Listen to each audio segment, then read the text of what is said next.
It's Transformers96 here with another review, this time of The Hobbit, An Unexpected Journey, Bolg, and Gandalf. So here you go. So this figure I picked up at Toys R Us. I had a coupon, so I picked it up for $8, but it retails for $18.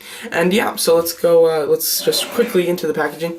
Looks really awesome. You get Gandalf right there, Bolg right there. Sorry, I keep wanting to say blog, but that's not it. Then you get a nice picture of the two on the side, as well as some bios for the two characters and a bio of the movie, which is really cool. So this was a requested video by Hulk Smash Thor. He's a nice guy, definitely nice. He has a really cool site where he does review stuff. Definitely go check him out if you're looking for toy reviews. He's a really cool guy, and the link should be on the screen somewhere. So yeah, so let's go in and go over Gandalf. So Gandalf. So I bought this package specifically for Bolg, but I was really happy to see that the second person in the set was Gandalf, because I did really want a Gandalf, and I was really happy that it wasn't just another figure that has been repacked a bunch. It's a really nice character. So everybody loves Gandalf the Grey, and overall it was pretty cool. So let's just go over the figure. So the face sculpt, first of all, is pretty nice.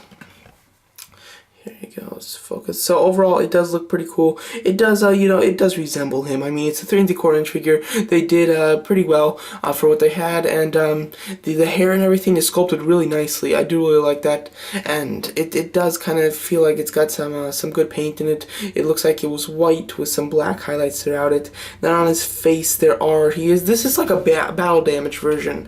He does have some scuffs on the face, really just right there, and he really doesn't have anything on this side, so it is really just this side. I've seen a lot of other packs where Gandalf has a lot more paint on his face, and it looks a lot more battle damage. This one, you can barely tell that it's supposed to be battle damage, which is good, because I'd rather just have a regular one than a battle damage one. But his whole wardrobe here looks really nice. I do really love it. The way that this hangs and everything looks awesome. Really do like the way they did it. The texture in it is great as well. So if you can focus, there you go. Look at that texture. A 3 3/4 inch figure, they did it really well. I'm really surprised with the texture on this thing, which is just great. And overall, it looks pretty cool. He does have a couple strands here, which look awesome. I do really like it, how it's down there. It's kind of like a scarf almost. This is soft rolled plastic, but it does maintain that shape. It's not going to warp. He does have some belts here. He's got just a regular, brown belt, and then a blue belt that does hold his sheath for his sword. And overall, it looks pretty nice. You've got some nice detailing on the legs there and everything. As far as this, let's go over the accessories now. He comes with this, which is the sheath, which there you go, which you can put on him, and it's really nice. It hides the sword, which the sword can come out. It's a really cool sword. I really do like it. There you go, now you can see it. It's really nice. This is one that they found in the Ogre's Cave, if I'm not mistaken. Gandalf can hold this and everything, which is cool. I'd prefer a Gandalf that isn't like with the sword and stuff. I like the more peaceful kind of look, so I leave it in the sheath. And there are just 2 holes right there, and there are 2 pegs on this, so then you can just peg it in, and there you go. So now he's got the sheath on. The sheath can fall off sometimes, but if you just have him displayed on a shelf, it'll be no problem. But if you're playing with him or messing around with him, it can fall off pretty easily. He does, of course, come with his staff, his signature staff, which looks awesome. It looks like kind of like a wood. It's mostly just brown, not a whole lot of detail, and then it comes up, and then you do get some lines and stuff to look kind of like a tree and everything. Looks really cool. You can put a little butterfly in there if you want to. But he holds it really well. Unfortunately, he does kind of have to hold it to the side like this. He can't hold it just dead on here because of the way that it's sculpted. It kind of holds out. It makes the staff kind of point out a little bit more than if you just had it over here, which is the right way to do it. So yeah, but a minor thing, nothing too bad. And he does come with his hat, of course, the wizard hat. Overall, it looks really nice and everything, but when it's on him, it's extremely hard to stay on. There isn't a good position. I have dropped that, and do not know if I can get it back. I'm gonna have to look for it when I'm done. But it doesn't stay on really well, and when you have it on, it hides his face really badly. I mean, unless you're looking at him completely eye level on your shelf, you won't be able to see his face, which is a shame. Overall, the figure's really cool though. As far as articulation, he has a swivel neck, ball hinge shoulders, hinge swivel elbows, swivel wrist, swivel waist. I don't know. No ankles for sure. It looks like there isn't any knee, but I could be mistaken. Actually, yeah, he does have a ball hinge knee, and I don't know about the thigh joint. I'm assuming ball hinge thighs, but you certainly don't need any articulation in the legs because this is pretty hard plastic, so you won't get a lot of movement there. So overall, it's really the arms that you care about the articulation with, and he does have really good articulation. So now let's go to size comparison. So here's Gandalf with Thor and Oakenshield. As you can see, I don't think they're in great scale. He looks a little bit too tall, the dwarf does. So I don't think that that's completely in scale, but overall it looks pretty cool. There's Gandalf with his hat. As you can see, extremely shaded, and you're looking at it at eye level too. But overall, they're pretty good together. I mean, they look awesome together on the shelf, but if you wanted just an absolute perfect representation, they're not quite in scale. But that's not Gandalf's fault, it's Oakenshield's fault, so you can't blame the Gandalf figure for that at all. So here's Bolg, and as you can see, he looks awesome. This is definitely the figure that you're buying for this pack, because if you're buying it for Gandalf, there's a single pack of Gandalf, so you can just get that. So the one that you're really buying it for is this guy. And so let's go over him. So as far as the face, awesome. Really love it. It's got an extremely cool ogreish look. Really love it. Very tough. He's a big guy. He's another pale orc, and he is the son of Azog, the Defiler. So yeah, he was also in the movie. Really quick, let me talk about this. A lot of people, because you got a shot of the actor as him on the set and stuff, so a lot of people expected him to be in the movie, like a lot, and he really wasn't. He was in the movie for a quick shot. It was during the flashback scene of the war, and there's just this one scene where he's kind of, Bolg is kind of on his knees, and then there's this couple of dwarfs just hitting him with swords and hammers and stuff. So that was it. A pretty awful scene of him, and yeah, so that's a shame, especially since he's got such a background that he's the son of Azog.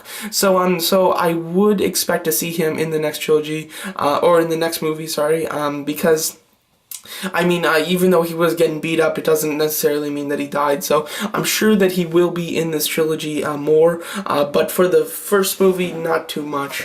Going back over to the face, as you can kind of see there, if we can just close up, as far as his mouth, he's got like blood all over his mouth. I don't know if it's actually supposed to be blood for the kids, but it is just this red paint that's been applied really messily. It totally looks like there's blood, and blood in his beard and everything. And then we go to the figure that doesn't have that. So they did take that off. I can see why they would for the kids, but it is a shame. I would have loved to actually have it in the figure, but not a big deal. I understand why they did it. Detail in the rest of the body and everything is exquisite. I absolutely love it. The texture in his costume, just like Gandalf's, is quite amazing.